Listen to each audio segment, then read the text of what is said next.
Hi everyone, good morning. So এটা হচ্ছে সুইটির বউ ভাতে সকালবেলার ব্লগ। যেদিন আমি ঘুম থেকে উঠে সামনে সুইটির ড্রয়ারটা পেয়েছিলাম, সেখান থেকে স্ট্রেটনার বের করে চুলগুলোকে কার্ল করে দেন বসে গেছিলাম একটু তত্ত্বগুলো খুলতে। তার কারণ হচ্ছে আমাদের আন্ডা বাচ্চার ভাত কাপড়ে যাওয়ার জন্য নিমন্ত্রণ আছে, আর আমাকে সুইটি বলেছে ওর বেশ কিছু জিনিসপত্র নিয়ে যেতে, যেমন কি ওর লেহেঙ্গার ম্যাচিং জুতো, তারপর ব্যাগ। এই জিনিসগুলো যেহেতু তত্ত্বতে এসেছিল আর এগুলো নিয়ে যাওয়া হয়নি, সেই জন্য এখন এগুলো প্যাক করছি, নিয়ে যাব। তার সাথে সাথে মেকআপের প্রোডাক্টস গুলোও ছিল। তো যাই হোক, এগুলো সবকিছু গুছিয়ে দেন চলে গেছিলাম স্নান করতে। আর স্নান করে তারপরে এই নতুন একটা জামা পরে আবার রেডি হয়ে গেছি। এই জামাটা আমি সেই দিনই মল থেকে কিনেছি, আমার এত পছন্দ হয়েছে কি বলবো। সেই জন্যই 50 বার আয়নার সামনে নিজেকে একটু দেখে নিলাম, আর এইভাবে আমাকে সবাই জ্বালায়। তো যাই হোক, এরপর আমরা বেরিয়ে গেছি। এবারে আমরা যাব সৌরভদের বাড়ি, কারণ প্রথমত আমাদের ভাত কাপড়ের নিমন্ত্রণ করেছিল। এত লাগেজ পত্র নিয়ে যাচ্ছি কারণ কি এখানে ওদের বাড়ির যে সবার জন্য প্রণামীগুলো নেওয়া হয়েছে সেগুলোও আছে। আমাদের বাচ্চা পার্টিকে দিয়ে এত কিছুর দায়িত্ব দিয়ে পাঠাচ্ছে না, আমরা একা যাচ্ছি না, দাদারাও যাচ্ছে আমাদের সাথে।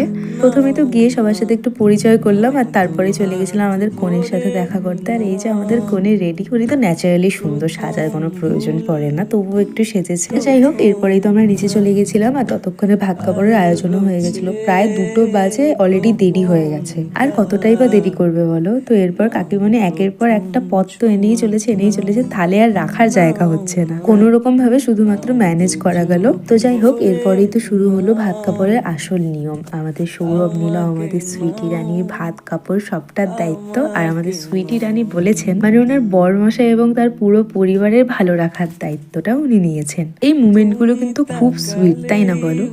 আমি চাইলেই তোমাদের সব কথাগুলো শোনাতে পারতাম, তবে বাইরের এতটা নয়েজ হচ্ছিল যে পুরো কথাটা তোমরা ঠিকঠাক শুনতেই পেতে না, সেই জন্য আমিই বলে দিলাম। তো যাই হোক, এদিকে ওদের ভাত কাপড়ের রিচুয়ালগুলো হওয়ার পর দুজন খেতে বসে পড়েছিল, আর আমরা চলে গেছিলাম উপরে। আর এদিকে নিম্মি এসে তো ঘুমিয়েই পড়েছে, আর এদিকে আমরা বসে বসে হচ্ছিলাম বোর। এরপর আমাদের অনেক কিছু খেতে দিল, যেগুলো রেকর্ড করা হয়নি। খেলাম দিলাম, তারপর চলে গেছিলাম আবার নিচে। ততক্ষণে সৌরভ খেয়ে দিয়ে হজম হয়ে গেছে, আর আমাদের মহারানীর এখনো খাওয়াই হয়নি, আর উনি এত খাবার খেয়েছেন যে উঠতেই পারছে না। মানে শ্বশুর বাড়িতে ঠিক ভালোই প্রিন্সেস ট্রিটমেন্ট চলছে কি, তাই না বলো? শেষমেশ 3জনে মিলে ধরে তুলতে হলো ম্যাডামকে, কি আর বলি। এরপরে একটু চলে গেছিলাম ছাদে, আর ছাদ থেকে ওদের যেখানে রিসেপশনটা হবে সেই জায়গাটা খুব স্পষ্টভাবেই দেখা যায়। ওই যে এদিকে আমাদের কাপলসদের শুট হচ্ছে ভাত কাপড়ের।